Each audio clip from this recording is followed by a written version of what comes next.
ಇವತ್ತಿನ ರಾಮಾಚಾರಿ ಸೀರಿಯಲ್ನಲ್ಲಿ ರುಕ್ಮಿಣಿ ಇವತ್ತು ರತ್ತೆಗೆ ಅಂದರೆ ಚಾರು ರತ್ತೆಗೆ ಬ್ಲ್ಯಾಕ್ ಮೇಲ್ನ ಮಾಡಿ ಇವತ್ತಿನ ವಿಡಿಯೋದಲ್ಲಿ ಅವಳಿಗೆ ಹೊಡೀರಿ ಅಂತ ಒಂದು ಸನ್ನಿವೇಶನ ಕ್ರಿಯೇಟ್ ಮಾಡ್ತಾಳೆ. ಆ ವಿಡಿಯೋನ ತೋರಿಸ್ತೀನಿ, ಇಲ್ಲ ಅಂದರೆ ನೀನು ಹೊಡಿಲಿಲ್ಲ ಅಂತ ಅಂದರೆ ಎಲ್ಲರ ಮುಂದೆ ವಿಡಿಯೋನ ತೋರಿಸ್ತೀನಿ ಅಂತ ಹೇಳಿದಾಗ ಅವರತ್ತೆ ಚಾರು ರತ್ತೆ ತುಂಬ ಭಯಭೀತರಾಗಿರ್ತಾರೆ. ಹಾಗಾಗಿ ಕೆಲಸ ಮಾಡ್ತಿದ್ದ ಚಾರುನ ಇವಳು ಕರೆದು ಮನಸ್ಸಿಲ್ಲದ ಮನಸ್ಸಿನಲ್ಲಿ ಕೂಕ್ಕೊತಾಳೆ. ಬಂದು ಅವಳು ಏನತ್ತೆ ಅಂತ ಕೇಳೋ ಟೈಮಲ್ಲಿ ಅವಳು ಬಂದು ಹೊಡಿತಾಳೆ ಚಾರುಗೆ. ಹೊಡೆಯೋವಂಥದ್ದು ಆದರೂ ಪಾಪ ಅವಳಿಗೆ ಯಾಕೆ ನಮ್ಮ ಅತ್ತೆ ಹಿಂಗೆ ಹೊಡಿತಾ ಇದ್ದಾರೆ ಅನ್ನೋದು ಕೂಡ ಅವಳಿಗೆ ಅರಿವೇ ಆಗ್ತಾ ಇರಲ್ಲ.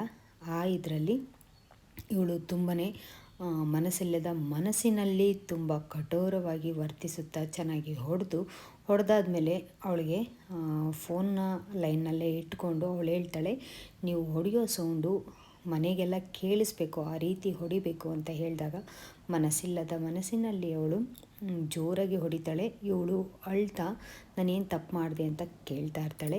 ಇಷ್ಟು ಇವತ್ತಿನ ವಿಡಿಯೋದಲ್ಲಿ ಬರೋವಂಥದ್ದು. ಆಗ ಅವಳಿಗೆ ಯಾರು ತಂದಿಕ್ಕಿರ್ತಾರೋ ಇದರಲ್ಲಿ ತುಂಬ ಅಂದರೆ ತುಂಬಾ ಖುಷಿ ಪಡ್ತಾಳೆ. ಇವಳಿಗೆ ಹೊಡೆದಿರೋ ಕಾರಣ ತುಂಬಾ ಖುಷಿ ಪಡ್ತಾಳೆ ಅವಳು. ಇವತ್ತಿನ ವಿಡಿಯೋದಲ್ಲಿ ಇದೇ ನಡೆಯುವಂಥದ್ದು. ಸೊ ಈ ವಿಡಿಯೋ ಇಷ್ಟ ಆಗುತ್ತೆ ಅಂತ ಅಂದ್ಕೊಂಡಿದ್ದೀನಿ. ಇಷ್ಟ ಆದರೆ ಲೈಕ್ ಮಾಡಿ, ಹೊಸದಾಗಿ ನೋಡ್ತಾರೆ ಸಬ್ಸ್ಕ್ರೈಬ್ ಮಾಡ್ಕೊಳ್ಳಿ. Thank you.